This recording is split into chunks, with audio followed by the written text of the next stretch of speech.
할머니가 엄마를 버리시면 저도 이 집의 핏줄을 버리겠습니다. 겨우 5살 된 손자의 입에서 나온 말이었습니다. 그 길로 며느리와 손자는 맨발로 대문 밖에 내쳐졌고, 갈 곳 없는 엄마는 어린 아들의 손을 잡고 동생의 초가집을 향해 밤길을 걸었습니다. 이윽고 동생 집의 문이 열리고 하루아침에 언니의 아이를 떠안게 된 노처녀 동생. 이때는 몰랐습니다. 훗날 이 선택 하나가 자신의 인생을 상상조차 못한 곳으로 데려가게 될 줄은요. 그리고 이 5살 꼬마도 몰랐습니다. 자신을 목숨 걸고 키워준 두 자매 사이에 아무도 꺼내지 못한 비밀 하나가 숨겨져 있었다는 것을요. 안녕하세요. 이야기꾼 손녀예요. 오늘은 어디서 이야기를 듣고 계신가요? 댓글로 남겨주시면 오늘 밤 그곳에 편안한 잠자리를 선물해 드리겠습니다. 홀로 사는 25 노처녀 덕이는 그 밤에도 바늘귀에 실을 꿰고 있었습니다. 등잔 불꽃이 한 뼘만하게 떨리는 초가집 안방, 창호지 너머로 북풍이 울부짖을 때마다 불빛이 꺼질 듯 흔들렸지요. 덕이의 바늘끝이 무명천 위를 찔러 넣을 때마다 그 소리조차 삼킬 듯한 칼바람이 토담 틈새로 비집고 들어왔습니다. 한 땀 한 땀 꿰매는 바느질 사이사이 덕이의 입술은 소리 없이 같은 이름을 되뇌었습니다. 복희 언니. 명문 이판서 가문의 며느리가 되어 비단옷을 입고 따뜻한 온돌방에서 편히 잠들었을 언니를 떠올릴 때면 덕이의 입꼬리가 저도 모르게 올라갔지요. 기와지붕 아래 넉넉한 곳간, 아궁이의 장작이 넘쳐나는 안채에서 5살 윤희와 도란도란 이야기를 나누고 있을 언니의 모습이 등잔불 너머로 아른거렸습니다. 덕이는 매일 밤 바늘을 놓기 전 두 손을 모아 언니의 평안을 빌었습니다. 제 한 끼를 걸러도 언니만 편하면 그것으로 좋겠지요. 그때였습니다. 쿵, 쿵, 쿵. 사리문이 떨어져 나갈 듯한 거친 두드림이 초가집을 뒤흔들었습니다. 바느질하던 덕이의 손이 멈추고 등잔 불꽃이 한 번 크게 일렁였습니다. 이 깊은 밤, 이 눈보라 속에 찾아올 사람이 있을 리 없었지요. 덕이는 가슴이 쿵 내려앉는 것을 느끼며 자리에서 일어났습니다. 살인문을 열어젖힌 순간 덕이의 두 눈이 얼어붙었습니다. 차가운 눈바닥 위에 한 여인이 엎어져 있었습니다. 헝클어진 머리카락 사이로 핏기 없는 얼굴이 드러났고 맨발이 눈 위에 찍어 놓은 발자국마다 검붉은 자국이 길게 이어져 있었지요. 여인의 품 안에는 작은 아이 하나가 파르르 떨며 안겨 있었습니다. 겨우 5살, 보리 얼음장처럼 시린 사내 아이가 어미의 저고리를 두 손으로 움켜쥔 채 이를 딱딱 부딪히고 있었습니다. 언니, 그 몰골이 대체 왜 그래? 대체 무슨 일이야? 덕이가 그토록 그리워하던 언니 복희였습니다. 비단옷은 간데 없고 찢어진 삼배 적삼 아래로 시퍼런 멍이 어깨와 팔뚝을 뒤덮고 있었지요. 덕이는 두 무릎이 눈바닥에 꺾이는 것도 잊은 채 언니의 몸을 끌어안았습니다. 복희의 체온은 이미 눈바닥과 다를 바 없이 차가웠습니다. 덕이가 복희를 안방으로 옮겨 눕히자 복희의 메마른 입술이 가까스로 떨어졌습니다. 숨이 목구멍 끝에 걸려 끊어질 듯 이어지는 가운데 복희는 더 이상 숨길 것이 없다는 듯 시어머니 조씨 부인의 악행을 하나씩 토해내기 시작했습니다. 남편이 사고로 세상을 떠난 것은 석 달 전이었지요. 이 판서 가문의 안주인 조씨 부인은 상주인 며느리 복희에게 단 하루의 애도도 허락하지 않았습니다. 아들의 관이 채 식기도 전에 조씨 부인이 노린 것은 오직 하나, 가문의 전답과 곳간 열쇠였지요. 낮은 가문 출신의 며느리가 적법한 상속인으로 남은 꼴을 조씨 부인은 눈뜨고 볼 수 없었습니다. 아들의 죽음이 슬픔이 아니라 기회가 된 것이지요. 조씨 부인은 가문의 하인들을 불러 모아 보키에게 부정한 행실이 있었다는 거짓 누명을 씌웠습니다. 남편이 살아있을 때 외간 남자와 밀통했다는 더러운 소문을 직접 지어내어 마을 방방곡곡에 퍼뜨렸지요. 보키가 무릎을 꿇고 결백을 호소해도 조씨 부인은 코웃음 한 번으로 잘라버렸습니다. 천한 것이 우리 가문의 문턱을 넘은 것 자체가 부정이다. 그 한마디가 며느리의 목을 조이는 올감이었지요. 그뿐이 아니었습니다. 조씨 부인은 하수인 대여섯을 시켜 보키를 안채 뒤뜰로 끌어냈습니다. 차가운 곤장이 등허리에 내리꽂힐 때마다 보키의 비명이 기와 담장 너머로 새어 나갔으나 그 넓은 기와집 안에서 손 내밀어주는 이는 단 한 명도 없었지요. 온몸이 피멍으로 물든 보키는 옷까지 하나 챙기지 못한 채 대문 밖으로 내던져졌습니다. 쫓겨나기 직전 조씨 부인은 마지막 칼날을 꺼내 들었습니다. 가문의 유일한 혈통인 5살 윤희만큼은 이 집에 남겨야 한다며 하수인들을 시켜 아이를 어미 품에서 강제로 떼어놓으려 한 것이지요. 울부짖는 보키의 팔을 잡아 비틀고 윤희를 안채 깊숙이 끌고 들어가려 했습니다. 그 순간이었습니다. 작은 윤희가 하수인의 손을 뿌리치고 떨고 있는 어미 보키의 손을 두 손으로 꽉 잡았습니다. 겨우 5살, 어른의 허리춤에도 미치지 못하는 키였지만 윤희는 할머니 조씨 부인의 앞을 정면으로 가로막고 섰지요. 조씨 부인의 눈이 둥그렇게 벌어졌습니다.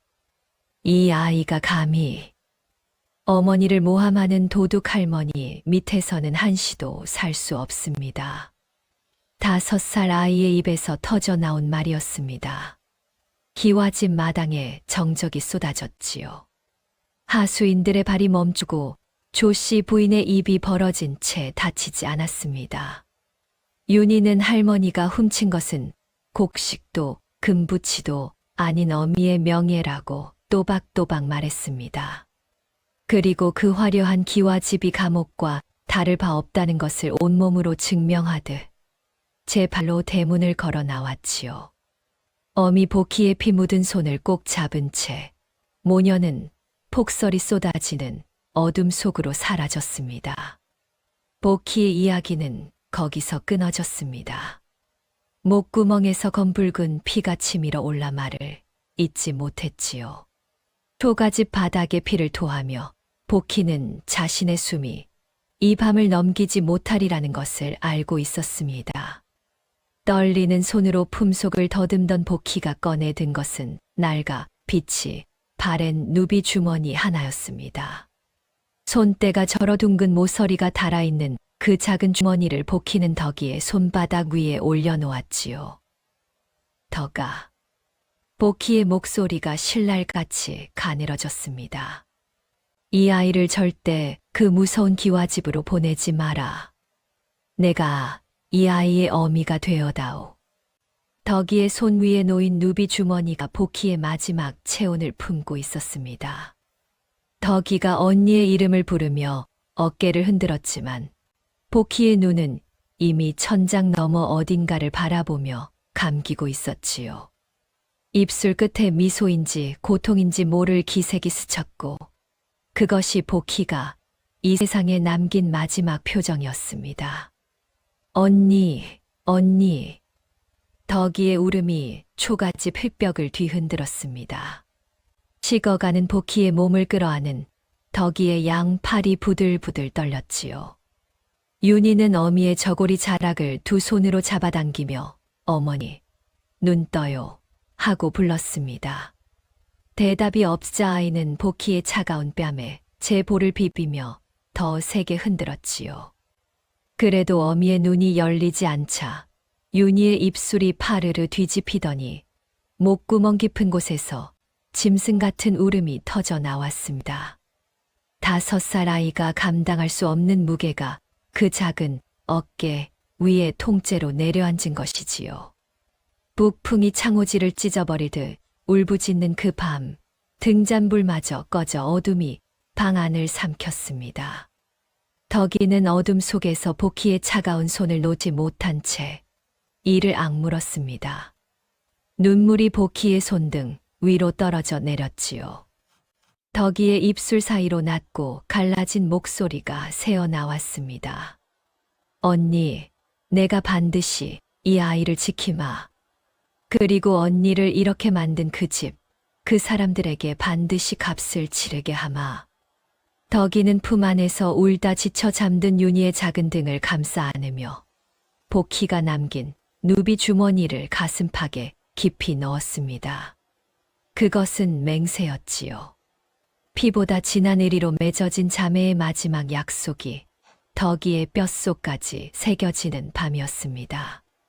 복희의 몸이 채 식기도 전이었습니다.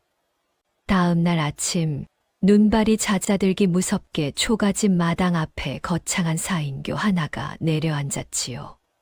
가마 양옆으로 떡 벌어진 어깨에 하수인 넷이 늘어서고 그 뒤로 장정되어 서시 몽둥이를 손에 쥔 채 살인문 안을 노려보았습니다.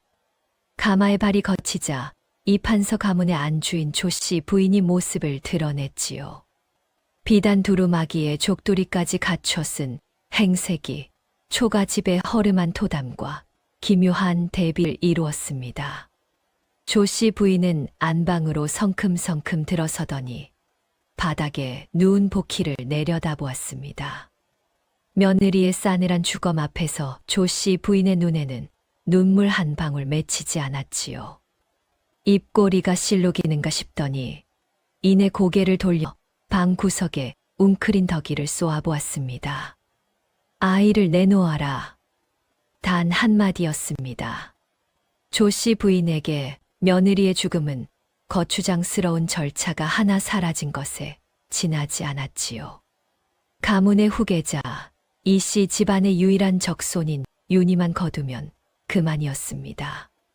덕이가 윤희를 등 뒤로 감싸며 한 발짝도 물러서지 않자 조씨 부인의 목소리가 한층 날카로워졌습니다.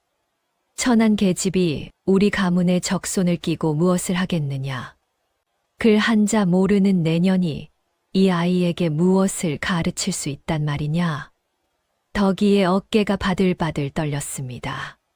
조씨 부인의 기세는 칼날 같았고 등 뒤에 늘어선 하수인들의 그림자가 좁은 안방을 꽉 채웠지요. 하수인 하나가 턱짓을 받고 안방 문지방을 넘으려 했습니다. 그 순간 방 안구석에서 작은 발소리가 또각또각 울렸습니다. 5살 윤이었습니다. 밤새 울다 부은 눈이 아직 벌겋게 남아 있었지만 걸음걸이에는 떨림이 없었지요. 윤이는 하수인들 사이를 지나 마당으로 천천히 걸어 나가더니 가마 앞에 서 있는 조 씨 부인의 눈을 아래에서 똑바로 올려다보았습니다. 조 씨 부인이 입을 열기도 전에 윤희가 먼저 말을 꺼냈습니다. 할머니, 지난달 뒷뜰곳간에서 몰래 빼돌린 곡식 30가마니는 누구의 배를 채우기 위한 것이었습니까? 마당에 정적이 떨어졌습니다. 조 씨 부인의 눈이 크게 벌어졌지요. 윤희는 기와집을 나오기 전 할아버지의 서재 구석에 쌓여있던 장부 더미를 뒤적이다 우연히 발견한 숫자들을 낱낱이 기억하고 있었습니다. 5살 아이의 머리에 수백 줄의 장부가 통째로 들어앉아 있었던 것이지요. 조 씨 부인의 얼굴이 순식간에 흙빛으로 변했습니다. 30가마니, 그 수치는 조 씨 부인이 하수인 편에 몰래 빼돌린 곡식의 정확한 양이었지요. 자신과 신복 둘만 아는 숫자가 이 어린 것의 입에서 흘러나오다니 조 씨 부인의 손끝이 제 의지와 상관없이 떨리기 시작했습니다. 윤희는 멈추지 않았습니다.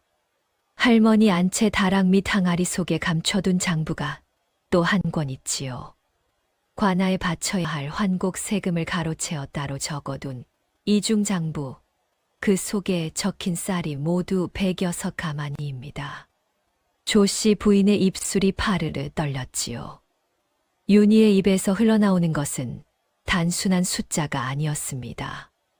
관아에 들키면 가산을 몰수당하고 유배까지 갈 수 있는 세금, 포탈의 증거였지요.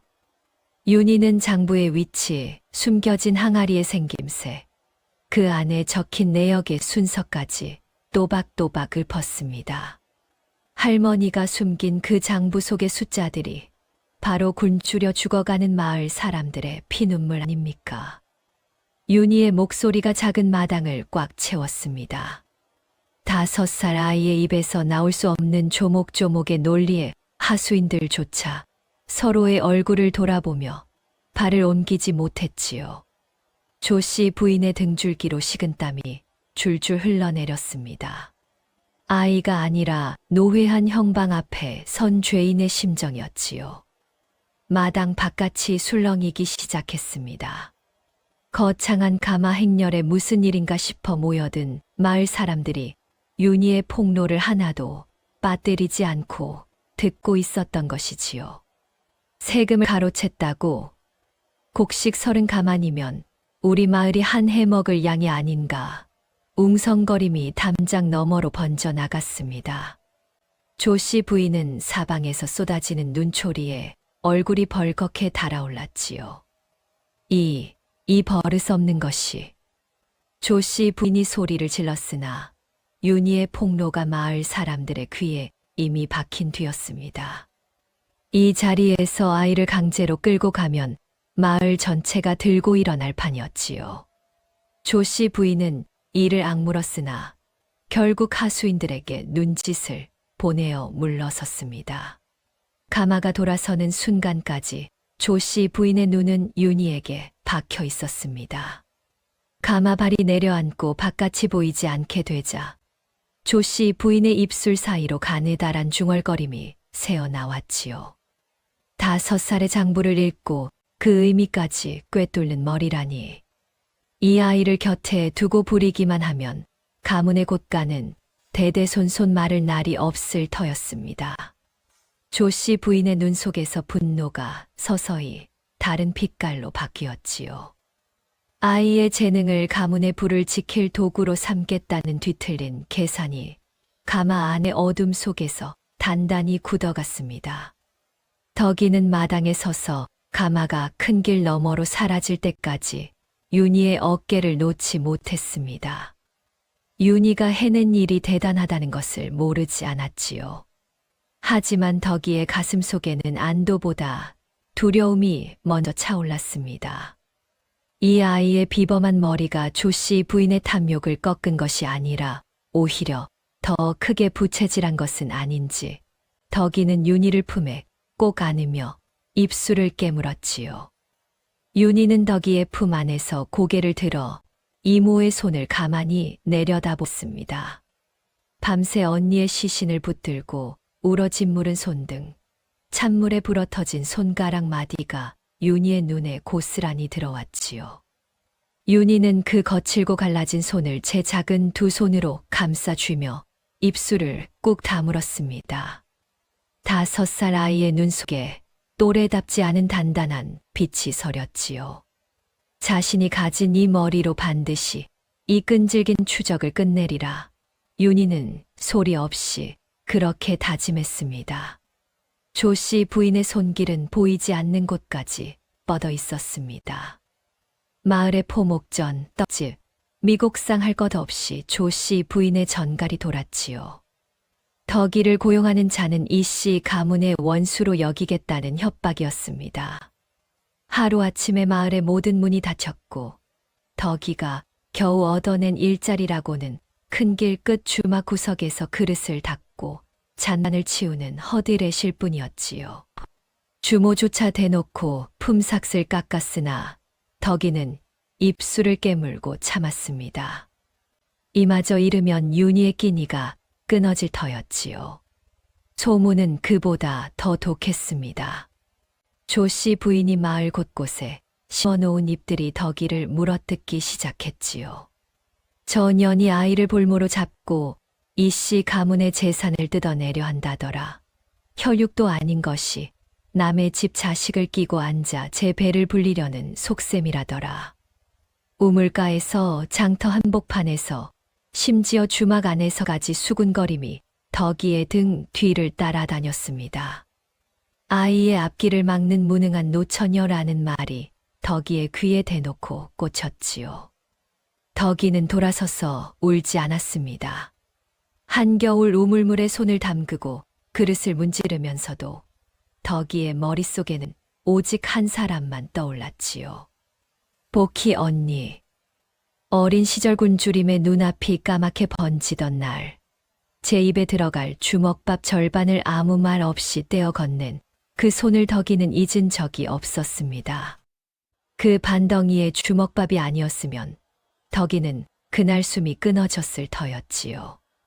복희의 자매의 우애를 평생의 빛으로 가슴에 새긴 덕이었기에 혼사길이 막히고 온 마을이 등을 돌려도 버틸 수 있었습니다. 한겨울에도 덕이는 호적삼 하나로 견뎠습니다.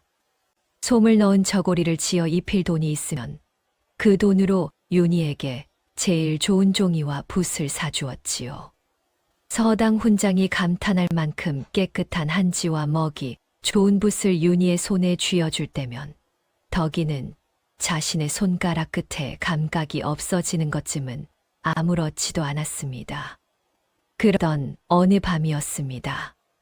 기름값을 아끼려 창호지 문을 열어젖힌 채 달빛 아래서 글을 읽던 윤희가 문득 고개를 돌렸지요. 방 한 구석에서 바느질감을 무릎 위에 펼치고 있던 덕이의 손등이 달빛에 고스란히 드러나 있었습니다.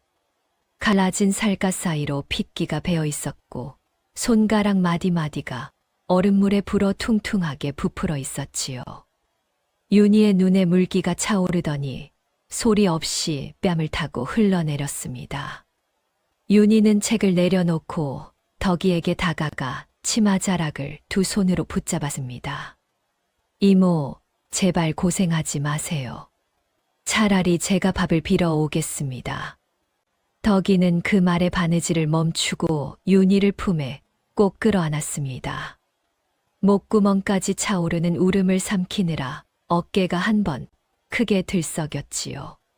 하지만 덕이의 목소리는 단호했습니다. 윤아, 이제 이모라 부르지 마라. 윤희가 고개를 들어 덕이의 얼굴을 올려다보았습니다. 세상이 뭐라 해도 난 내 어미다. 내 어미가 죽을 힘을 다해 너를 키울 것이니 너는 오직 정진만 하거라. 윤희의 입술이 파르르 떨리더니 덕이의 품 안에 얼굴을 파묻었습니다. 아이의 작은 등이 한참을 들썩이다 멈추었을 때 윤희의 입에서 갈라진 목소리가 흘러나왔지요. 어머니, 제가 반드시 장원 급제하겠습니다. 어머니의 이 손이 더 이상 아프지 않게 반드시 해내겠습니다. 그 말이 덕이의 가슴에 대모처럼 박혔습니다. 그 뒤로 덕이는 허리춤까지 내려오던 머리카락을 잘라 장터에 가채 장수에게 팔았습니다. 낮에는 주막 허들에 실, 밤에는 남의 집 옷가지를 꿰매며 윤희의 서책값과 먹값을 한 푼 두 푼 모았지요. 손가락에 바늘이 찔려 피가 맺혀도 옷감에 묻힐까봐 입에 물고 다시 바늘을 잡았습니다. 그러던 어느 밤 늦도록 글을 읽던 윤희가 바느질하는 덕이 얼굴을 빤히 들여다보았습니다. 등잔불이 없는 방 안에 달빛만 비스듬히 들어와 덕이의 이목구비를 비추고 있었지요. 어머니는 우리 친어머니의 가늘고 고운 눈매와는 참 다르신데 어찌 이리 호랑이처럼 눈이 크고 부리부리하신가요?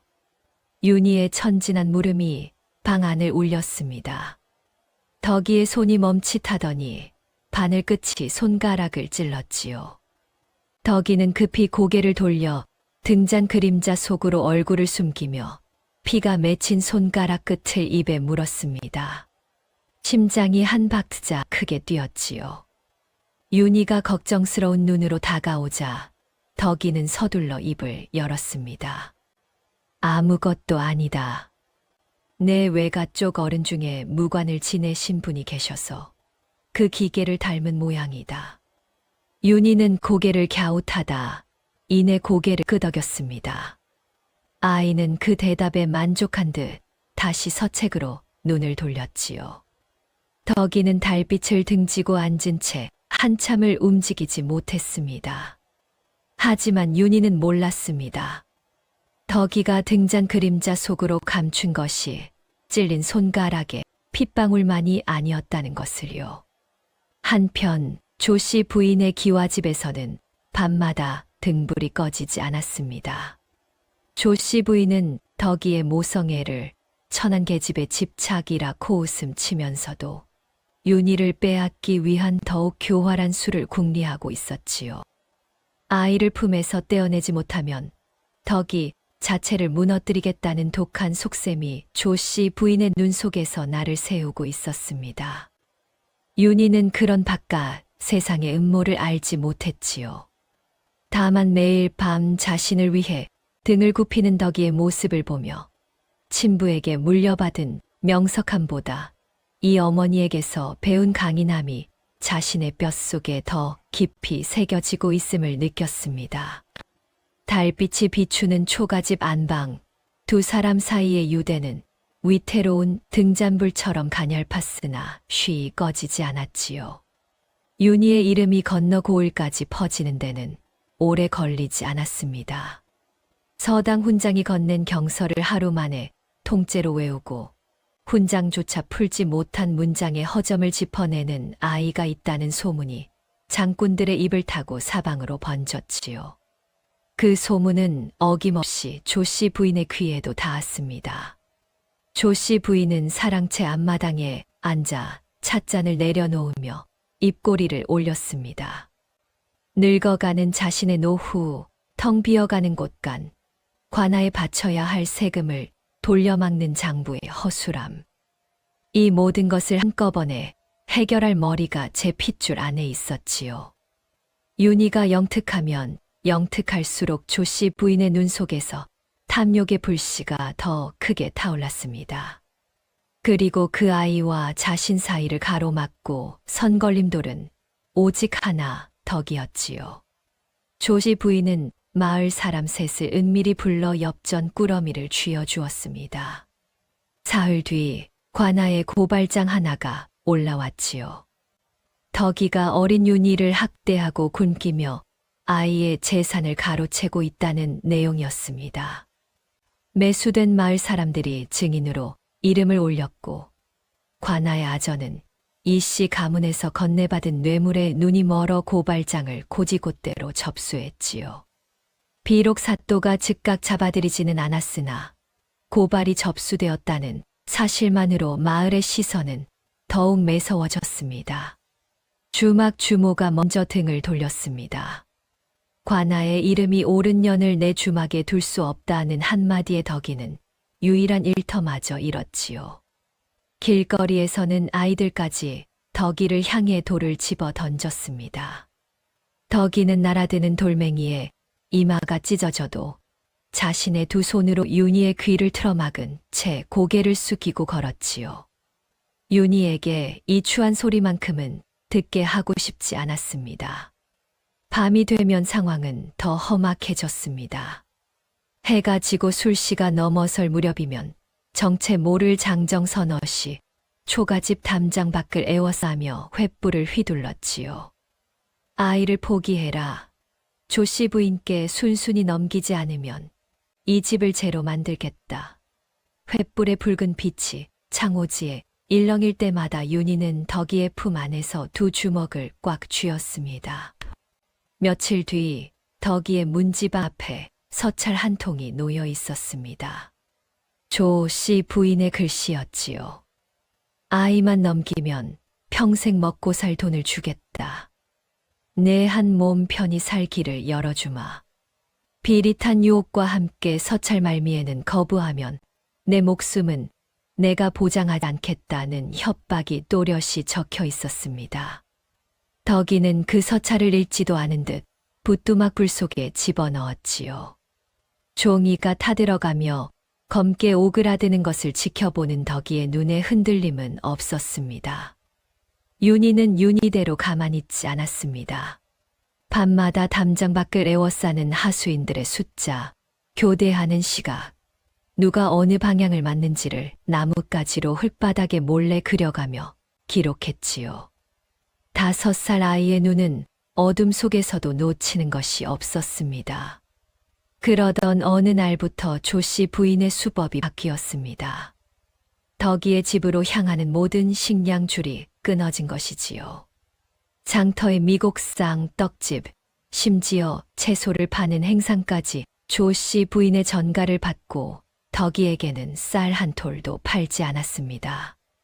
우물가에 나가면 하수인이 먼저 있다가 바가지를 빼앗고 물 한 모금 뜨지 못하게 가로막았지요.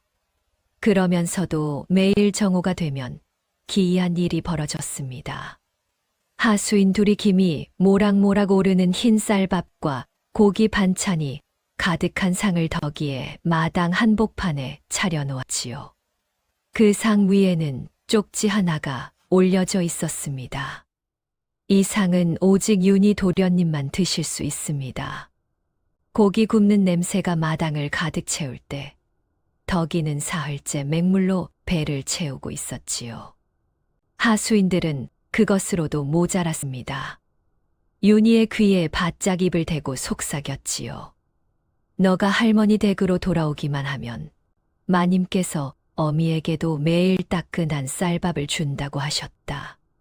또 다른 하수인은 덕이가 배고픔에 비틀거리며 쓰러질 때마다 윤희 곁으로 다가와 이렇게 읊조렸습니다. 네 고집 때문에 내 어미가 굶어 죽어가는 거다. 네가 돌아가면 모든 것이 끝난다. 5살 아이의 가슴에 죄책감이라는 칼을 꽂으려 한 것이지요. 덕이는 나흘째 맹물만 들이키며 눈앞이 아른거렸으나 윤희가 할머니의 상을 거부하는 것을 보자 울먹이며 매달렸습니다. 윤아, 너라도 먹어야 기운을 차린다. 어미는 괜찮으니 제발 한 숟갈이라도 먹거라. 하지만 윤희는 고개를 저었지요. 덕이가 새벽녘 몰래 뒷산에 올라 캐온 칡뿌리와 산나물이 마당에 놓이자 한식경도 되지 않아 하수인들이 들이닥쳤습니다. 흙 묻은 신발로 칡뿌리를 짓밟고 산나물을 흙바닥에 문질러 뭉갰지요. 덕이는 무릎을 꿇고 지시겨진 나물 조각을 주워 모았으나 흙과 뒤범벅이 된 뿌리는 입에 넣을 수 없었습니다. 그날 정오 하수인들이 또다시 화려한 독상을 마당에 차려놓았습니다. 윤희는 그 상 앞에 서서 한참을 내려다보았지요. 흰 쌀밥 위에 윤기가 흐르는 고기 반찬, 김이 피어오는 국물. 윤희는 두 손으로 상다리를 움켜쥐더니 온 힘을 다해 뒤집어 엎었습니다. 사기 그릇이 깨지고 밥알이 흙바닥에 흩어졌지요. 하수인들이 벌어진 입을 다물지 못하는 사이 윤희는 아궁이 옆에 쓰러져 있는 덕이 곁으로 달렸습니다. 덕이가 씹다 남긴 딱딱한 나무 껍질 조각을 빼앗아 들고 제 입에 넣었지요. 이가 시리도록 질긴 나무 껍질을 오도독 씹으며 윤희는 하수인들을 노려보았습니다. 나흘, 닷새, 엿새. 식량 없는 날이 이어질수록 덕이의 몸은 눈에 띄게 꺼져갔습니다. 일어서면 눈앞이 까맣게 돌고 바느질감을 잡으려 해도 손가락에 힘이 들어가지 않았지요. 덕이는 깨달았습니다. 이곳에 머무는 한조씨 부인의 집요한 소나귀에서 벗어날 수 없다는 것을. 이대로 버티다가는 자신이 먼저 쓰러지고 그러면 윤희는 정말로 그 기와집 감옥에 갇히게 될 터였지요. 떠나야 했습니다. 윤희 또한 이 며칠 사이에 세상에 이치 한 가지를 뼛속 깊이 새겼습니다. 권력이란 것은 사람을 밥 한 끼로 길들이고 물 한 바가지로 무릎 꿇리는 것이라는 사실을 아이는 제 굶주린 배로 배운 것이지요. 그 무렵 조씨 부인의 기와집에서는 마지막 명이 떨어지고 있었습니다. 회유로도 곤주림으로도 꺾이지 않는 덕이와 윤희에게 조씨 부인은 이를 갈았지요. 무력을 써서라도 아이를 데려와라. 수단은 묻지 않겠다. 하수인들에게 내린 최후의 명이었습니다. 초가집 위로 먹구름이 무겁게 들이우고 바람 한 점 불지 않는 고요가 마당을 눌렀습니다. 폭풍이 몰아치기 직전의 정적이었지요. 그날 밤 달조차 구름 뒤에 숨었습니다. 칠흑 같은 어둠을 틈타 대여선 명의 장정이 초가집 담장을 넘었지요. 조씨 부인의 최후 명령을 받은 하수인들이었습니다. 선두에 선 자가 손짓으로 방향을 가리키자 나머지가 소리 없이 흩어져 초가집을 에워쌌지요. 한 놈이 안방문을 걷어차며 안으로 뛰어들었습니다. 그 순간 마당에서 퍽퍽하는 둔탁한 소리가 연달아 터졌습니다. 뒤따르던 장정 셋이 땅에 파놓은 구덩이에 발이 빠져 앞으로 곤두박질 친 것이지요. 구덩이 위에 얹어둔 집단이 무너지며 발목을 올가맸고 나머지 둘은 마당 한복판에 팽팽하게 메어놓은 노끈에 정강이가 걸려 나동그라졌습니다. 미리 설치해 둔 덫이었지요. 하수인들이 흙바닥에서 허우적거리며 욕지거리를 내뱉는 사이 지붕 위에서 작은 그림자 하나가 일어섰습니다. 윤희였습니다. 초가 지붕 꼭대기에 올라선 윤희는 마당을 내려다보며 입을 열었지요. 김서방. 이름을 불린 장정에 고개가 번쩍 들렸습니다. 어둠 속에서 자기 이름이 불리리라고는 상상도 못한 얼굴이었지요.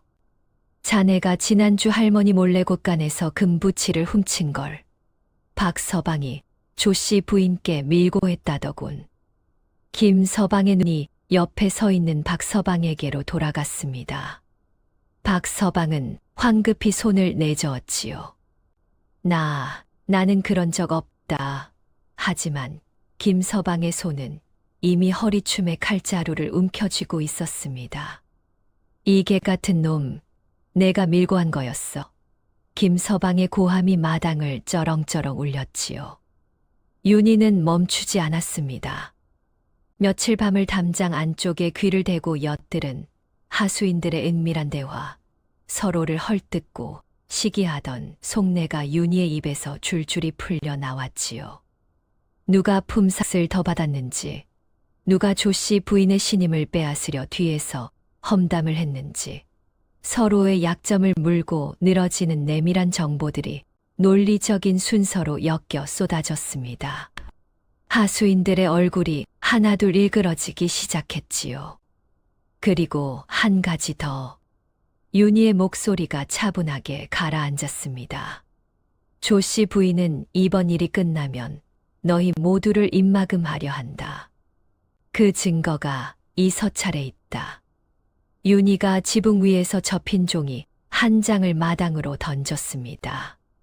하수인 하나가 황급히 주워 횃불 가까이 갖다 대었지요. 서찰 속에는 조씨 부인이 일을 마친 하수인들을 처리하라는 내용이 적혀 있었습니다. 물론 윤희가 꾸며낸 가짜 서찰이었지요. 하지만 평소 조씨 부인의 냉혹한 성정을 뼛속까지 알고 있던 하수인들에게 그 글자 하나하나는 칼끝처럼 꽂혔습니다. 이 서찰 내가 쓴 거 아니냐? 아니, 저놈이 밀고 한 거다. 의심이 불씨가 되어 순식간에 번졌지요. 김서방이 먼저 환도를 뽑아들었고 박서방이 몽둥이로 맞받았습니다. 나머지 장정들도 서로를 배신자라 부르며 주먹과 칼부림이 뒤엉킨 난투극이 마당 한복판에서 벌어졌지요. 윤희는 지붕에서 뛰어내려 안방으로 달렸습니다. 덕이가 윤희를 등에 업자 윤희는 미리 살펴둔 뒷담 아래 빠져나갈 수 있는 좁은 틈을 가리켰지요. 덕이가 담을 빠져나가기 직전 윤희는 등 위에서 몸을 비틀어 마당 구석에 숨겨둔 기름 단지를 발로 걷어찼습니다. 기름이 마당 흙바닥에 쏟아지며 번졌고 난투 중에 떨어진 횃불이 기름에 닿자 붉은 불길이 치솟았지요. 화염이 마당을 가로막아 추경로를 완벽히 끊어버렸습니다. 불길 너머에서 하수인들은 그제야 정신을 차렸습니다. 서로의 멱살을 잡고 칼을 겨누다 말고 텅 빈 안방을 돌아보았지요. 아이도 없고 덕이도 없었습니다. 대여섯 명의 장정이 5살 아이의 농간에 노란한 것이지요. 멍하니 서로의 얼굴을 바라보는 하수인들의 입에서 말이 나오지 않았습니다. 덕이는 윤희를 업은 채 뒷산 오솔기를 정신없이 내달렸습니다. 등 뒤로 윤희의 심장 소리가 쿵쿵 전해졌지요. 덕이는 놀라움과 두려움이 뒤섞인 채 발을 멈출 수 없었습니다. 이 아이의 지략이 오늘 밤을 넘기게 해주었으나 조씨 부인은 이것으로 멈출 사람이 아니었지요. 더 멀리 그 손길이 닿지 않는 곳까지 도망쳐야 했습니다. 소식은 이튿날 새벽 조씨 부인의 귀에 닿았습니다. 조씨 부인은 사랑채 탁자 위에 찻잔을 집어 벽에 내리꽂았지요. 사기 조각이 방 안 가득 흩어졌으나 분노는 가라앉지 않았습니다. 대여섯 장정이 5살짜리 아이 하나에게 당했다는 사실이 치욕이었지요. 이를 갈면서도 조씨 부인의 눈 한편에서는 다른 빛이 번뜩였습니다.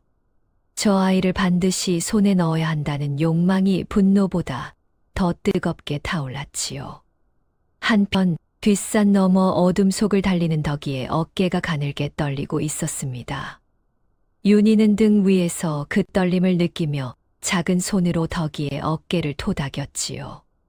어머니, 이제 제가 어머니를 지킬게요. 5살 아이의 목소리가 밤하늘 아래서 또렷하게 울렸습니다. 덕이는 대답 대신 윤희의 손을 꼭 잡았지요. 두 사람의 그림자가 산길 위에서 하나로 겹쳐진 채 어둠 속으로 사라져 갔습니다. 덕이와 윤희가 뒷산을 넘어 도주한 지 닷새째 되는 날이었습니다. 두 사람은 이웃골 장터 근처에 몸을 숨기고 있었지요. 하지만 조씨 부인의 집념은 산 하나로 막을 수 있는 것이 아니었습니다. 조씨 부인은 관아의 사또에게 엽전 수백 냥이 든 괴짝을 통째로 바쳤지요. 그 대가로 사또의 입에서 떨어진 명은 단 하나, 덕이를 이씨 가문의 보물을 훔친 대도로 몰아 즉각 체포하라는 것이었습니다. 포졸 넷이 장터를 뒤졌고 국밥집 뒤편 헛간에 숨어있던 덕이는 윤희를 감싸 안은 채 끌려 나왔습니다. 윤희가 덕이의 허리춤을 놓지 않으려 발버둥 쳤으나 포졸이 아이의 손가락을 하나씩 떼어내듯 잡아 비틀어 떼어 놓았지요. 덕이는 관아 마당 한복판의 형틀에 두 팔이 묶인 채 무릎을 꿇었습니다. 문초가 시작되었습니다. 차가운 곤장이 허벅지에 내리꽂힐 때마다 덕이의 시야가 하얗게 번졌지요. 붉은 기운이 바짓가랑이 사이로 배어나왔으나 덕이는 이를 악물었습니다. 보물을 어디 숨겼느냐. 형방의 고함이 관아 지붕을 울렸으나 덕이는 고개를 저을 뿐이었지요. 훔친 보물 따위는 애초에 존재하지 않았으니까요. 곤장이 거듭될수록 의식이 아득해져 갔고 형틀에 묶인 두 손의 감각이 사라졌습니다. 눈앞에 별이 쏟아지듯 흰 점들이 흩어지는 가운데 덕이의 메마른 입술이 가느다랗게 움직였지요. 진작 죽었어야 할 목숨. 언니 덕에 다시 산 것이니 이제 그 값을 하는 게 당연해. 허공을 향해 내뱉는 말이었습니다. 관아 마당에 늘어선 포졸도 형방도 알아듣지 못할 만큼 작은 목소리였지요. 덕이의 눈앞에는 복희의 얼굴이 아른거렸습니다. 그러니 나 걱정하지 마, 언니. 내 목숨 다 바쳐서라도 윤희는 꼭 지켜낼게. 덕이의 고개가 축 떨어졌습니다. 의식의 끈이 한 올씩 끊어지는 가운데서도 덕이가 놓지 않은 것은 복희와의 약속이었지요. 그때 관아 마당에 거창한 가마가 들어섰습니다. 조 씨 부인이었지요. 형틀에 묶여 기력을 잃고 쓰러진 덕이를 내려다보는 조 씨 부인의 입꼬리가 비틀어졌습니다. 코웃음 한 번 치더니 고개를 돌려 포졸 뒤에 서 있는 윤희를 쏘아보았지요. 똑똑히 보거라. 가문의 법도를 거스르면 어찌 되는지 내 두 눈에 새겨 넣어라. 윤희의 주먹이 하얗게 질릴 때까지 쥐어졌습니다.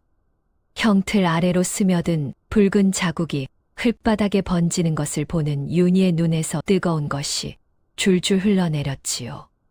하지만 윤희는 소리내어 울지 않았습니다. 이를 깨물어 입술 안쪽에 피가 맺히도록 분노를 삼켰지요. 조씨 부인이 한 걸음 다가서며 윤희의 턱을 손가락으로 들어 올렸습니다. 내 이모를 살리고 싶으면 당장 내 무릎 밑으로 들어와 평생 가문의 종으로 살 거라. 조씨 부인의 서슬퍼런 목소리가 관아 마당 담장에 부딪혀 메아리 쳤지요. 윤희는 할머니의 손가락 아래에서 고개를 들어 조씨 부인의 눈을 올려다보았습니다. 그 눈 속에는 눈물과 함께 차갑게 식어가는 무언가가 단단히 굳어지고 있었지요. 윤희는 두 무릎을 꿇었습니다. 관아 마당의 차가운 흙바닥에 이마가 닿도록 엎드렸지요. 할머니, 잘못했습니다. 제가 돌아가겠습니다. 부디 이모만 살려주십시오. 조씨 부인의 얼굴에 승리의 희열이 번졌습니다. 입꼬리가 귀 밑까지 올라가더니 사또를 향해 턱짓했지요. 됐다. 저 년을 풀어줘라. 사또는 고개를 끄덕였고 형방이 덕이의 결박을 풀었습니다. 다만 조씨 부인은 빈틈을 두지 않았지요. 덕이의 숙소 사방에 감시하는 장정넷을 붙여 쥐 한 마리도 빠져나가지 못하게 애워쌌습니다. 그날 밤 덕이는 만신창이가 된 몸을 이끌고 감시병이 지키는 방에서 일어났습니다. 다리에 힘이 들어가지 않아 벽을 짚어야 겨우 서는 몸이었지요.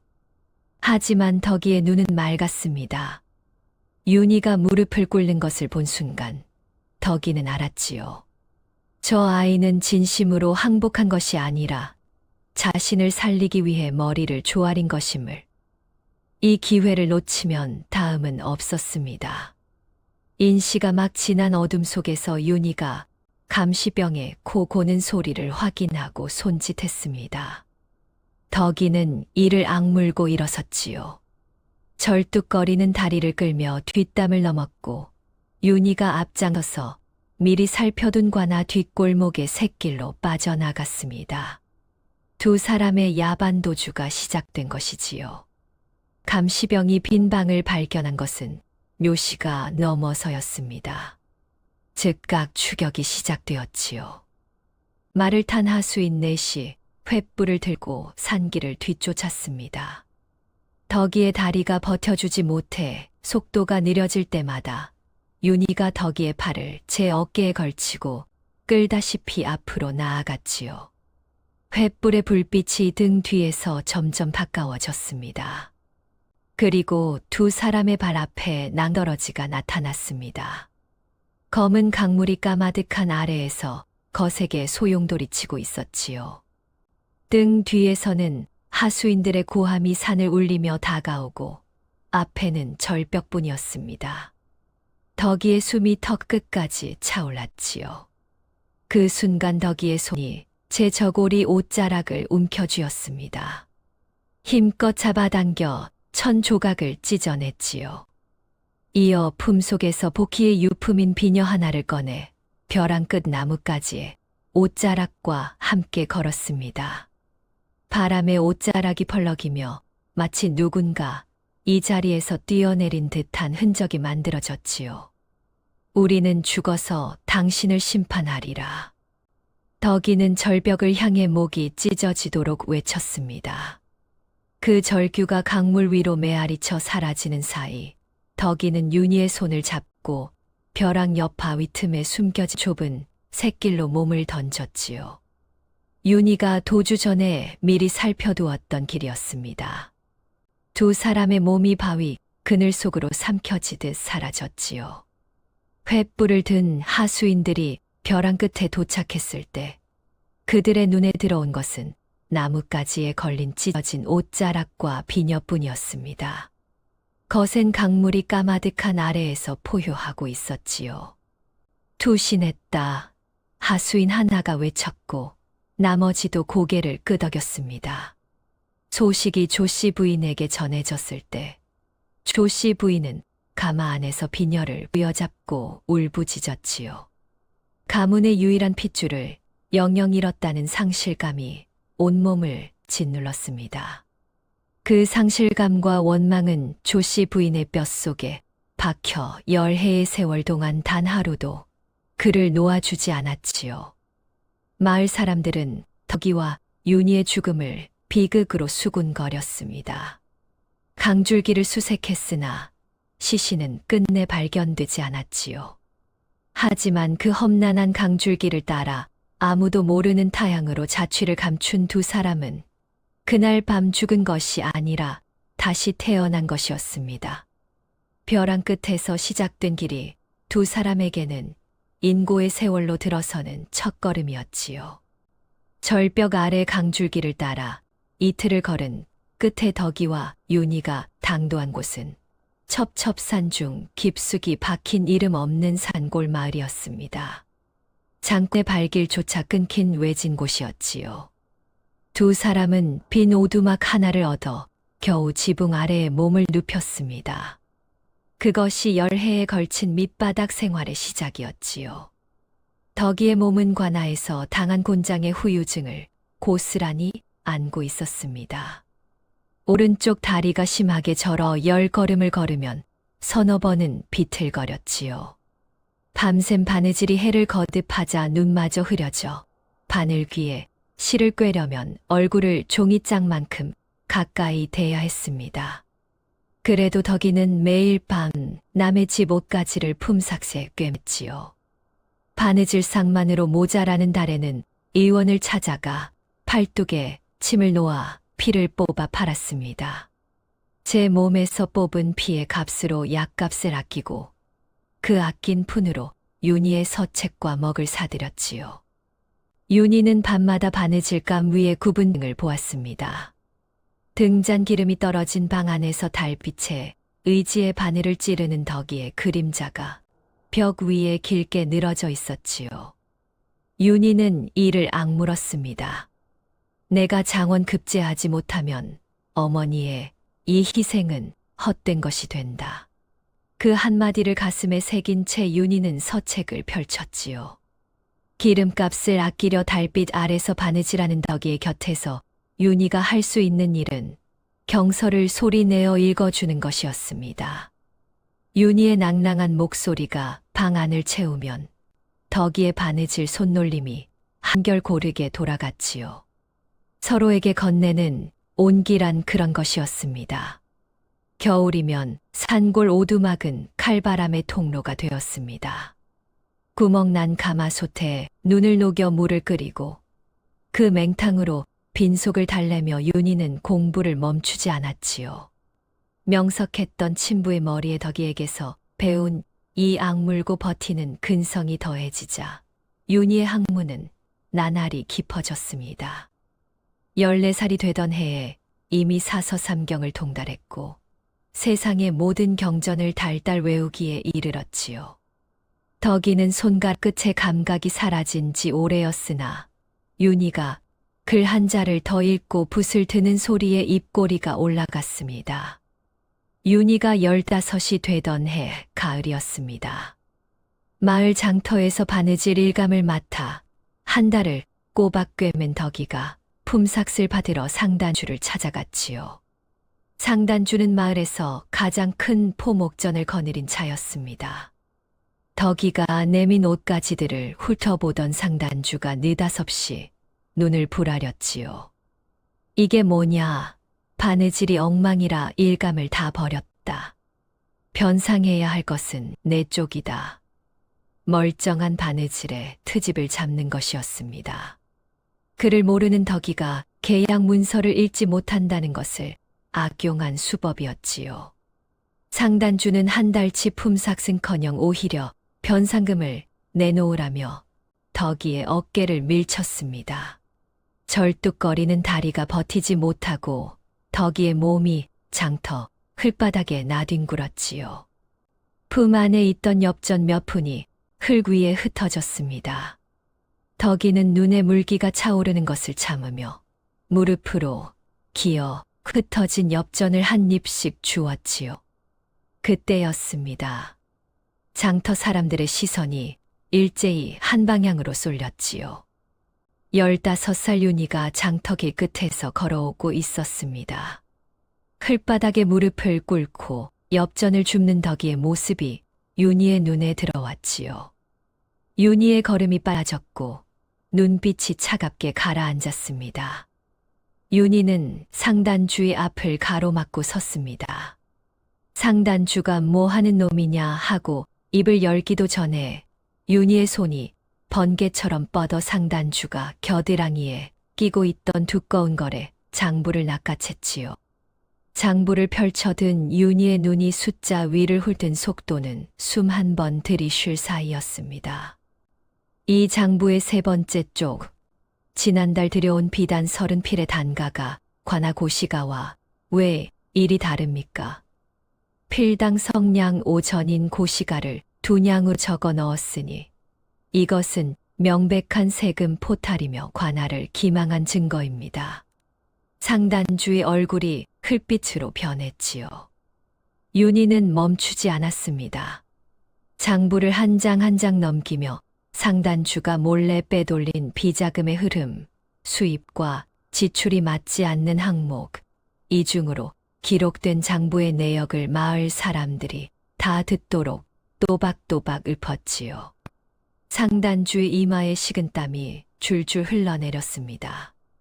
이것을 어디서? 상단주가 장부를 빼앗으려 손을 뻗었으나 윤희는 한 발짝 물러서며 장부를 높이 들어 보였지요. 장터에 모인 사람들의 눈이 장부 위에 꽂혔습니다. 15소년의 섯을 퍼런 논리에 상단주의 무릎이 먼저 꺾였지요. 장터 흙바닥에 두 무릎을 꿇은 상단주가 고개를 조아렸습니다. 제발 관아에만 알리지 말아 주시오. 상단주는 덕이에게 밀린 품삯의 10배를 내놓으며 살려달라 빌었지요. 장터를 둘러싼 마을 사람들의 입이 벌어졌습니다. 평소 다리를 절며 지나가는 덕이를 손가락질하던 그들이 그 아들 앞에서 숨을 죽이고 있었지요. 예사 인물이 아니라는 경외심이 수군거림 사이로 번져 나갔습니다.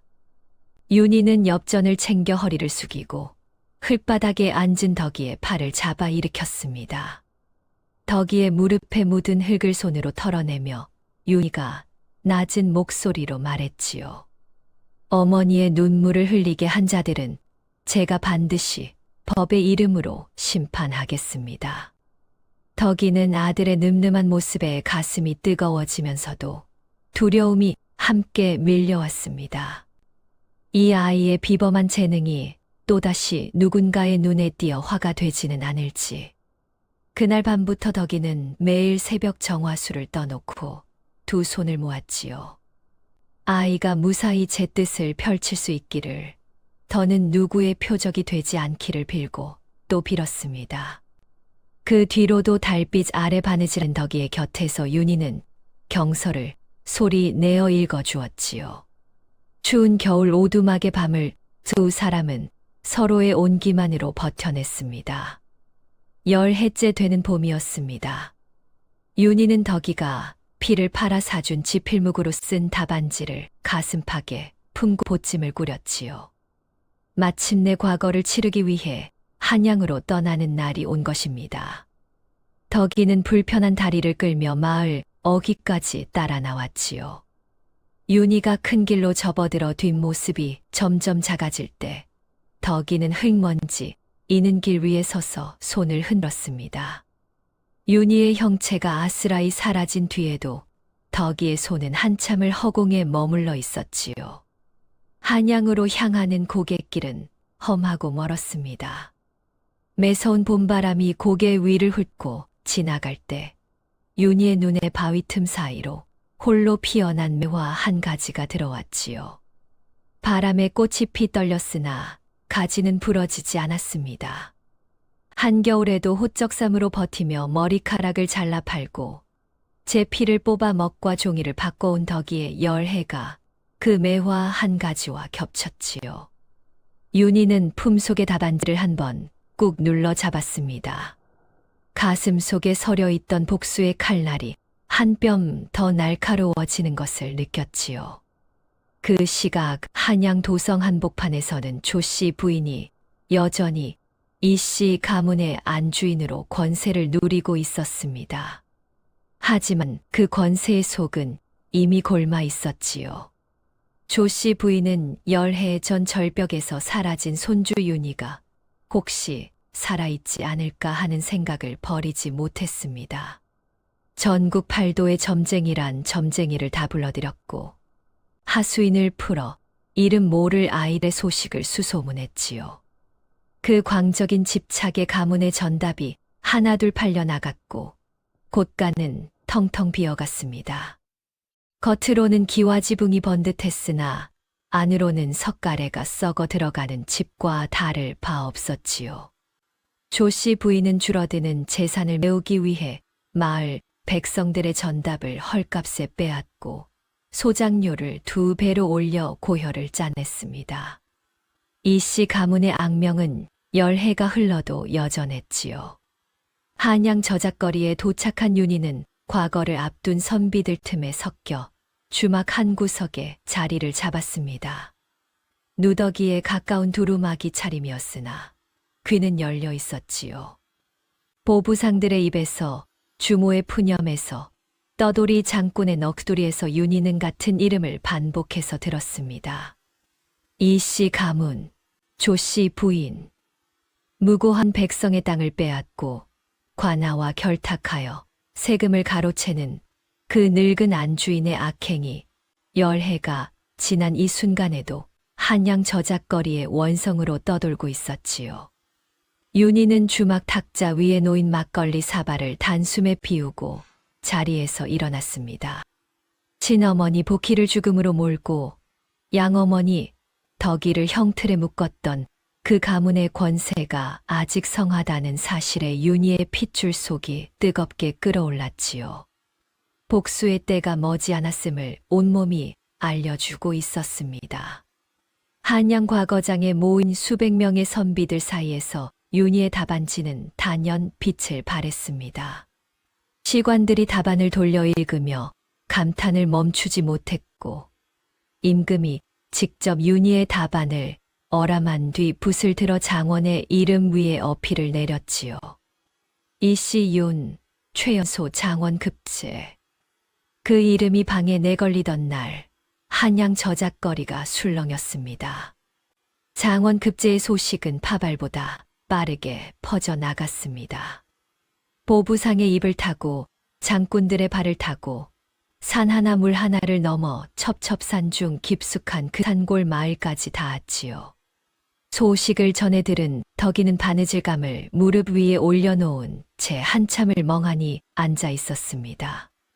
바늘을 쥔 손이 부들부들 떨리더니 덕이는 느닷없이 자리를 박차고 일어났지요. 절뚝거리는 다리가 비틀거렸으나 멈추지 않았습니다. 오두막 문을 열고 나와 마을 어귀를 향해 뛰다시피 걸었지요. 마을 어귀 흙길 위에 두 무릎이 꺾이며 덕이의 몸이 주저앉았습니다. 그리고 터져 나온 것은 열해 동안 삼키고 또 삼켰던 울음이었지요. 덕이는 희매진 눈으로 허공을 바라보며 입을 열었습니다. 언니, 우리 윤희가 해냈어. 이제 우리 윤희 아무도 못 건드려. 복희의 이름을 부르는 덕이의 목소리가 산골 마을 위로 흩어졌지요. 대답은 없었으나 덕이의 뺨 위로 쉼 없이 흘러내리는 눈물이 열해의 무게를 말해주고 있었습니다. 며칠 뒤 산골 마을 어귀의 풍악 소리가 울려 퍼졌습니다. 어사화를 머리에 꽂고 위풍당당하게 가마에 올라 돌아온 윤희의 행차였지요. 마을 사람들이 보선발로 뛰어 나와 길 양쪽에 늘어섰습니다. 고개를 조아리며 아부하는 자, 입을 벌리고 넋을 놓는 자, 저마다 난리였지요. 하지만 그 인파 속의 덕이의 모습은 보이지 않았습니다. 덕이는 길가 큰 느티나무 뒤에 몸을 숨기고 있었지요. 누비옷에 흙이 묻은 절름발이 어미가 아들의 화려한 행차 앞에 나서면 윤희의 체면에 흠이 갈 것만 같았습니다. 덕이는 나무 뒤에서 고개만 내밀어 윤희의 가마를 바라보며 소리 없이 눈물을 훔쳤지요. 가마가 멈추었습니다. 윤희가 가마 문을 열고 내려서더니 환호하는 인파 사이를 헤치기 시작했지요. 사람들이 길을 터주었으나 윤희는 그들을 보지 않았습니다. 곧장 느티나무를 향해 걸어갔지요. 나무 뒤에 몸을 웅크리고 있던 덕이의 눈이 크게 떠졌습니다. 윤희가 나무를 돌아 덕이의 앞에 섰지요. 윤희는 비단 관복 차림 그대로 흙바닥에 두 무릎을 꿇었습니다. 대관대작들과 마을 사람들이 지켜보는 앞에서 윤희는 덕이에 갈라지고 거친 두 손을 잡아 올렸지요.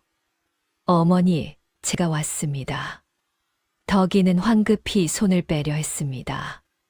때 묻은 손이 아들의 고운 비단옷에 자국을 남길까봐 손가락을 오므렸지요. 하지만 윤희는 그 손을 놓지 않았습니다. 덕이에 갈라진 손바닥을 자신의 뺨에 갖다 대었지요. 바늘에 찔려 굳은 살이 박힌 손가락, 찬물에 불어터진 손등, 피를 팔아 지필묵을 바꾸던 팔뚝. 윤희는 그 손이 자신을 여기까지 데려온 전부라는 것을 온 세상 앞에서 증명했습니다. 마을 사람들의 수군거림이 잦아들었지요. 누구도 입을 열지 못했습니다. 윤희는 자리에서 일어나 덕이를 부축하며 가마 쪽으로 이끌었습니다. 임금의 총애를 받아 암행어사에 제수된 윤희의 공식적인 행차가 시작되는 순간이었지요. 어사화를 꽂은 윤희가 가마에 오르고 행렬이 한양을 향해 움직였습니다. 도성 안팎으로 소문이 번지는 데는 하루도 걸리지 않았습니다. 열해 전 절벽에서 죽은 줄 알았던 이씨 가문의 적손이 살아 돌아왔을 뿐 아니라 장원 급제의 암행어사까지 되었다는 소식에 한양이 발칵 뒤집혔지요. 조씨 부인은 그 소문을 안채에서 전해 들었습니다.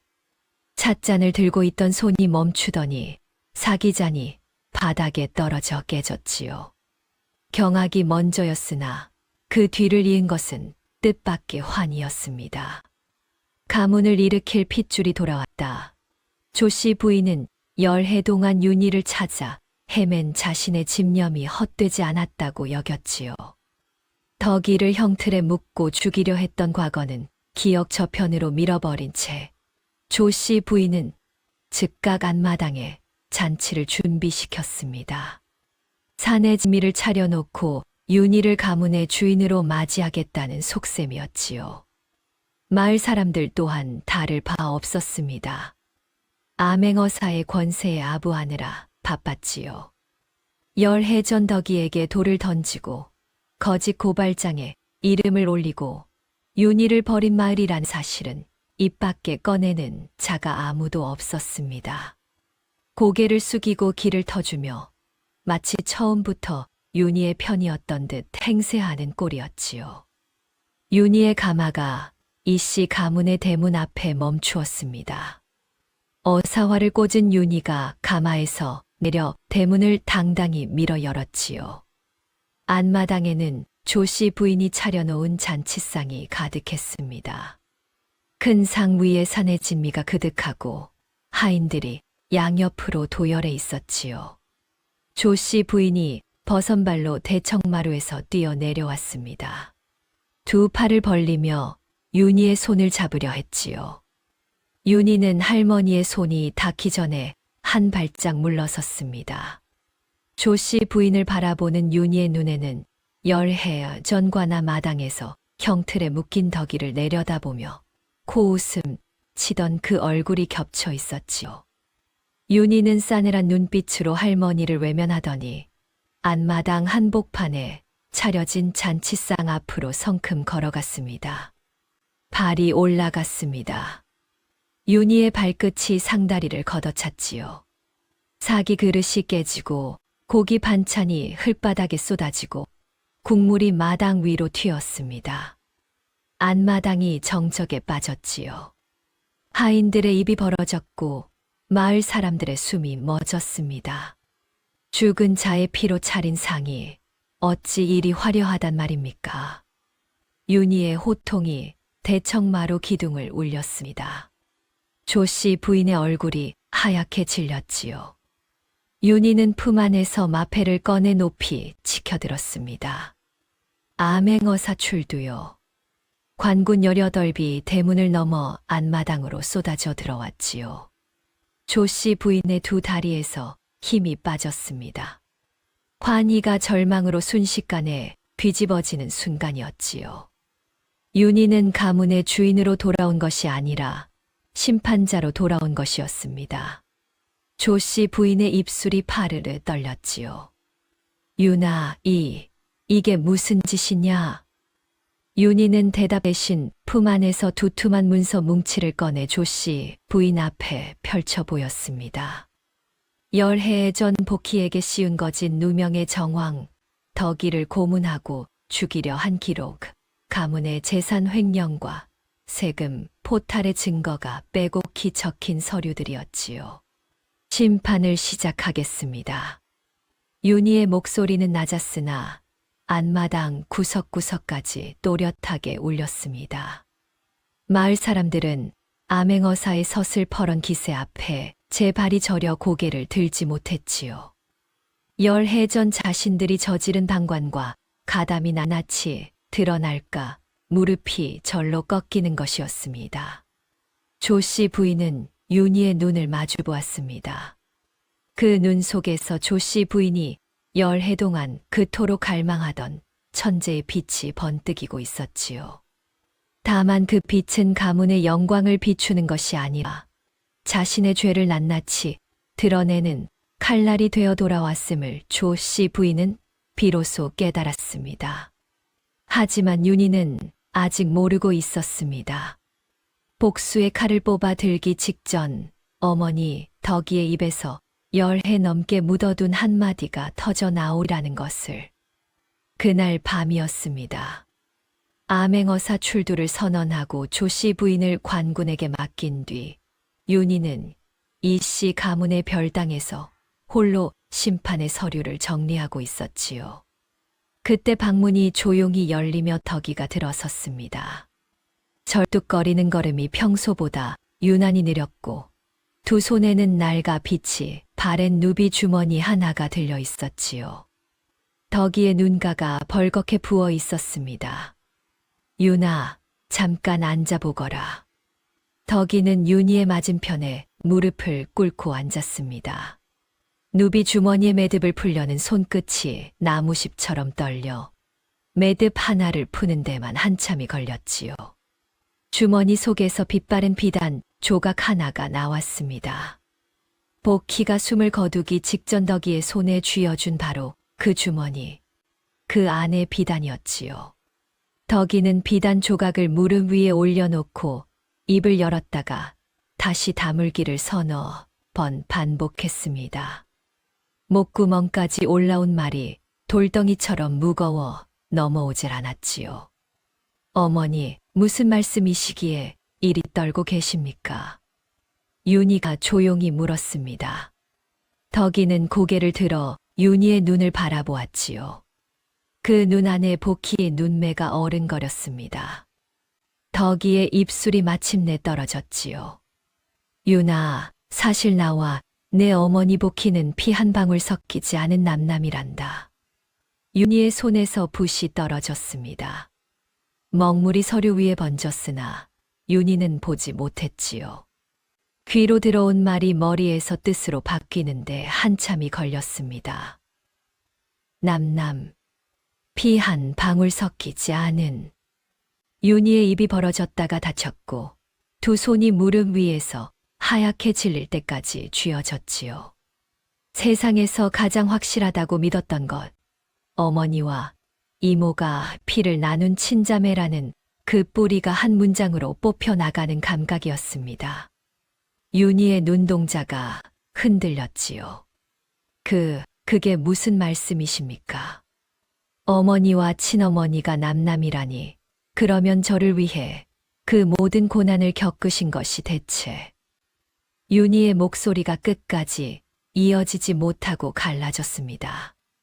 덕이는 눈물이 턱끝에서 뚝 떨어지는 것을 닦지 않은 채 오래전 이야기를 꺼냈지요. 20해도 더 된 일이었습니다. 저작거리 구석에서 굶주림의 눈앞이 까물거리던 5살 덕이의 앞에 누군가가 쪼그려 앉았지요. 7살 복희였습니다. 복희는 제끼니로 받은 주먹밥 하나를 반으로 쪼개어 덕이의 앞에 내밀었지요. 오늘부터 내가 내 언니가 되어줄게. 우리 성은 달라도 죽을 때까지 자매로 살자. 그 한마디가 시작이었습니다. 두 소녀는 그날부터 같은 처마 밑에서 잠을 자고 같은 그릇에 밥을 나눠 먹었지요. 추운 겨울이면 서로의 등에 기대어 체온을 나눴고 배가 고프면 번갈아 남은 음식을 얻어왔습니다. 피는 한 방울도 섞이지 않았으나 배고픔과 추위를 함께 견딘 세월이 그 어떤 혈연보다 두 사람을 단단히 묶어 놓았지요. 비단 조각은 그때 복희가 주워온 자투리 천으로 둘이 함께 누비 주머니를 만들어 하나씩 나눠 가졌던 징표였습니다. 윤희는 덕이의 이야기를 듣는 동안 미동도 하지 못했습니다. 열해의 기억이 쓰나미처럼 한꺼번에 밀려들었지요.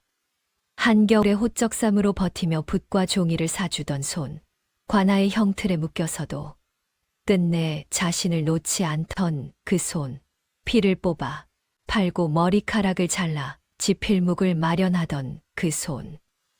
혼사길이 막히고 온 마을에 손가락질을 당하고 다리를 절여 멸시를 받으면서도 단 한 번도 자신을 놓지 않은 그 모든 것이 피 한 방울 섞이지 않은 남남을 위한 것이었습니다. 윤희의 두 눈에서 뜨거운 것이 쏟아져 내렸습니다. 입술을 깨물어도 주먹을 쥐어도 멈출 수가 없었지요. 윤희는 고개를 떨구었습니다. 바닥에 떨어지는 눈물방울이 서류 위의 먹물과 뒤섞여 번졌지요. 문득 오래전 어느 밤이 귀에 되살아났습니다. 달빛 아래서 바느질하는 덕이의 얼굴을 올려다보며 어머니는 친어머니와 왜 일이 다르신가요? 하고 물었을 때 바늘에 손가락을 찔리며 황급히 고개를 돌리던 덕이의 뒷모습이, 그때 덕이가 삼킨 것이 바늘의 아픔이 아니라 이 비밀의 무게였음을 윤희는 비로소 알았지요. 관아 형틀에서 의식이 끊어지면서도 내 목숨 다 바쳐서라도 윤희는 꼭 지켜낼게라고 읊조리던 덕이의 메마른 입술이 떠올랐습니다. 남남을 위해 그 고통을 견딘 것입니다. 혼사길이 막히고 절름발이가 되고 피를 팔아먹을 사고 머리카락을 잘라 종이를 바꾸면서도 단 한 번 내색하지 않은 것이 모두 피 한 방울 섞이지 않은 아이를 위한 것이었지요. 윤희의 숨이 터지듯 들이쉬어졌습니다. 무릎으로 기어가듯 덕이에게 다가간 윤희가 두 팔로 덕이를 끌어안았습니다. 뼈가 부러질 듯한 힘이 두 팔에 들어갔지요. 성씨는 달라도 피는 섞이지 않았어도 당신은 제 유일한 어머니입니다. 윤희의 울음이 별땅을 뒤흔들었습니다. 덕이는 윤희의 넓어진 등을 쓸어내리며 소리 없이 눈물을 흘렸지요. 열해 넘게 가슴을 짓누르던 비밀의 무게가 마침내 내려앉는 순간이었습니다. 그때 별당 밖에서 날카로운 목소리가 밤하늘을 갈랐습니다. 관군에게 붙들려 있던 조씨 부인이 창호지 너머로 새어 나온 대화를 한 글자도 빠뜨리지 않고 듣고 있었던 것이지요. 남남인 계집들끼리 우리 가문을 농락했단 말이더냐. 피 한 줄 섞이지 않은 것들이 감히. 조씨 부인의 저주에 윤희는 덕이의 어깨를 감싼 채 별당문을 열고 마당으로 나섰습니다. 포승줄에 묶인 조씨 부인을 내려다보는 윤희의 눈에서 눈물 자국이 채 마르지 않았지요. 할머니는 평생 피줄만을 따지셨지요. 그 피줄로 며느리를 쫓아내고 손주를 소유물로 여기고 남의 목숨을 짓밟으셨습니다. 하지만 피 한 방울 섞이지 않은 저 분이 저를 위해 바친 열해는 할머니가 평생 쥐고 흔들던 가문의 재산과 권세를 모두 합쳐도 미치지 못합니다. 혈연이란 것이 그리 대단합니까? 할머니는 친손주인 저를 도구로 쓰려 하셨고 남남인 저 분은 친손주도 아닌 저를 위해 목숨을 걸었습니다. 누구의 정이 진짜입니까? 조씨 부인의 입이 벌어졌으나 반박할 말이 나오지 않았지요. 고개가 천천히 떨어졌습니다. 윤희는 돌아서서 덕이의 거칠고 갈라진 손을 두 손으로 감싸주며 무릎을 꿇었지요. 어머니, 저는 오늘부터 어머니의 아들이자 수호자가 되겠습니다. 이 목숨이 다하는 날까지. 덕이는 윤희의 손을 잡은 채 밤하늘을 올려다보았습니다. 별 하나가 유난히 밝게 빛나고 있었지요. 덕이의 입술이 소리 없이 움직였습니다. 언니, 약속 지켰어. 이튿날 아침 이씨 가문의 앞마당에 관군이 도열하고 마을 사람들이 담장 밖까지 빼곡히 몰려들었습니다. 윤희는 대청마루 위에 어사관복을 갖춰 입고 앉아 포승줄에 묶인 조씨 부인을 마당 한복판에 꿇어앉혔지요. 윤희가 첫 번째로 꺼내든 것은 증인들이었습니다. 열해 전 조씨 부인의 명을 받아 복희에게 부정한 행실이라는 누명을 씌우는 데 가담했던 하인 셋이 마당으로 끌려 나왔지요. 관군 앞에 무릎을 꿇은 하인들은 하나같이 같은 말을 토해냈습니다. 복희에게 외간 남자가 있었다는 소문은 조씨 부인이 직접 지어낸 거짓이며 자신들은 엽전을 받고 그 소문을 퍼뜨렸을 뿐이라고. 증언이 이어질 때마다 조씨 부인의 고개가 한 치씩 떨어졌지요.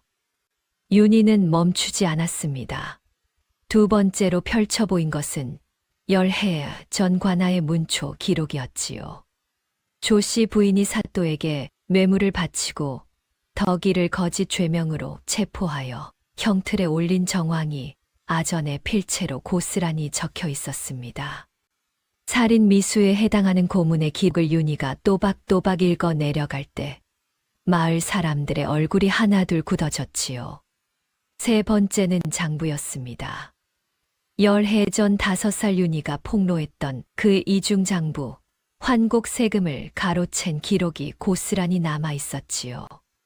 거기에 더해 열해 동안 조씨 부인이 마을 백성들의 전답을 헐값에 빼앗고 소장료를 2배로 올려 착취한 내역까지 합치니 죄상의 두께가 손바닥 너비를 넘었습니다.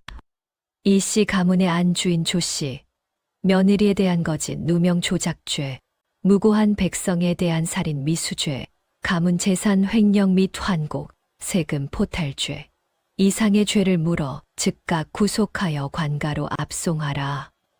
윤희의 선고가 앞마당을 울렸습니다. 관군 둘이 조씨 부인의 양팔을 잡아 일으켰지요. 조씨 부인은 비틀거리며 소리를 질렀습니다. 내가 이 가문을 지키려고 한 것이다. 천한 것들이 가문을 망치는 꼴을 두고 볼 수 없어서. 하지만 그 외침은 관군의 발소리에 묻혀 마당 밖으로 새어 나가지 못했지요. 이씨 가문의 대문이 열리고 포승줄에 묶인 조씨 부인이 큰 길로 끌려 나왔습니다. 담장 밖에 몰려있던 마을 사람들의 눈이 일제히 조씨 부인에게 쏠렸지요. 평생 사인교에 앉아 마을을 호령하던 그 여인이 맨발에 흙이 묻은 채 포졸에게 끌려가는 모습이었습니다. 누군가 코웃음을 쳤고 그 코웃음이 웃음이 되고 웃음이 야유가 되어 길 양쪽으로 번졌지요. 조씨 부인의 무릎이 꺾이며 길바닥에 쓰러졌습니다. 흙먼지가 비단 저고리 위에 내려앉았지요. 인과응보라는 말이 이보다 더 정확한 순간이 있을까 싶었습니다. 심판이 끝난 뒤 윤희는 임금께 상소를 올렸습니다.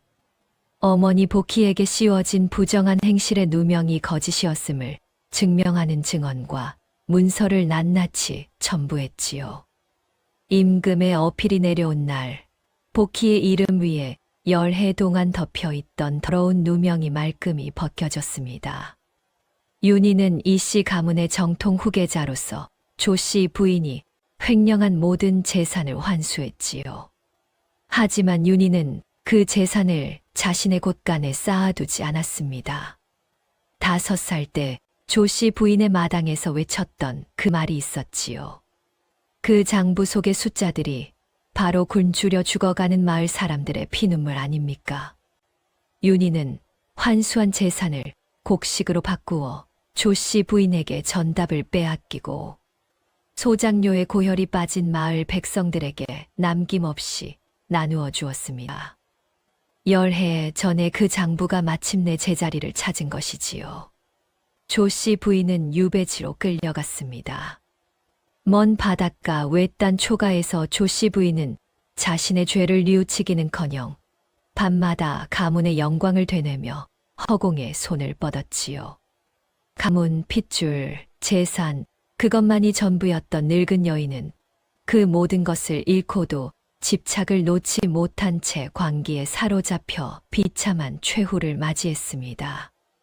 윤희는 덕이를 한양도성에서 가장 크고 화려한 기와집의 안주인으로 모셨습니다. 절뚝거리는 다리로 남의 집 옷가지를 꿰매던 덕이가 윤희가 직접 사준 비단 저고리를 입고 대청마루에 앉은 첫날이었지요. 덕이는 비단의 감촉이 낯설어 자꾸만 소매를 만지작거렸습니다. 온돌이 따끈하게 데워진 안방에 새 이불이 펴져 있었고 찬방에는 쌀이 그득했지요. 더 이상 찬물에 손을 담그지 않아도 되는 세상이 온 것입니다. 윤희는 한양에서 이름난 의원을 불러 덕이의 다리를 치료하게 했습니다. 관아의 곤장으로 뒤틀린 뼈를 곧게 잡고 약재를 달여 기력을 보했지요. 석 달이 지나자 덕이는 지팡이 없이도 마당을 걸을 수 있게 되었습니다. 흐릿하던 눈에도 밝은 약을 넣어 바느질이 아닌 정원의 꽃잎 하나하나를 또렷이 볼 수 있게 되었지요. 덕이는 제 2발로 마당을 거닐 때마다 발바닥에 닿는 따뜻한 흙의 감촉에 눈시울이 뜨거워졌습니다. 임금은 윤희의 상소에 감동하여 덕이에게 정경부인의 품계를 내렸지요. 나라에서 내린 첩지를 받아든 덕이의 손이 부들부들 떨렸습니다. 주막 구석에서 그릇을 닦고 남의 집 빨래를 하고 피를 팔아먹을 사던 그 손에 정경부인의 첩지가 들려 있었지요. 덕이는 그날 밤 안방에 홀로 앉아 한참을 울었습니다. 서러워서가 아니라 세상에 이런 날이 올 줄 몰랐기 때문이었지요. 소문은 한양 전체로 퍼졌습니다. 피 한 방울 섞이지 않은 아이를 위해 목숨을 건 여인이 있다는 이야기에 도성의 부인네들이 앞다투어 덕이를 찾아와 예를 올렸지요. 한때 절름발이 미친년이라 불리던 덕이에게 덕이 마님, 정경부인 마님이라는 호칭이 붙었습니다. 덕이는 찾아오는 이마다 따뜻한 차를 대접하고 형편이 어려운 안악에게는 제 곳간의 쌀을 나누어 주었지요. 주막에서 허드레시를 하며 배운 것은 사람의 배고픔이 얼마나 서러운 것인지 아는 마음이었고 덕이는 그 마음을 한 번도 잊지 않았습니다. 윤희는 어머니 복희의 묘를 명당으로 옮겨 비석을 세웠습니다. 비석에는 복희의 결백과 모성을 기리는 글귀가 새겨졌지요. 그리고 그 옆에 한 뼘 작은 비석을 하나 더 세웠습니다. 덕이의 공로를 기리는 비석이었지요. 살아있는 사람의 공덕비를 묘 옆에 세우는 것은 전례 없는 일이었으나 윤희는 두 어머니가 나란히 있어야 한다고 고집했습니다. 비석이 세워진 날, 덕이는 복희의 묘 앞에 무릎을 꿇고 한참을 말없이 앉아 있었지요. 바람이 불어 묘 위에 풀잎이 한쪽으로 눕는 것이 마치 복희가 고개를 끄덕이는 것 같았습니다. 세월이 흘렀습니다. 윤희는 정승의 반열에 올라 공정한 정치를 펼치며 백성들의 신망을 얻었지요. 사람들이 윤희를 부를 때면 이정승, 어사 대감이라 하지 않고 덕이의 아들이라 불렀습니다. 윤희는 그 호칭을 세상 어떤 벼슬보다 자랑스러워했지요.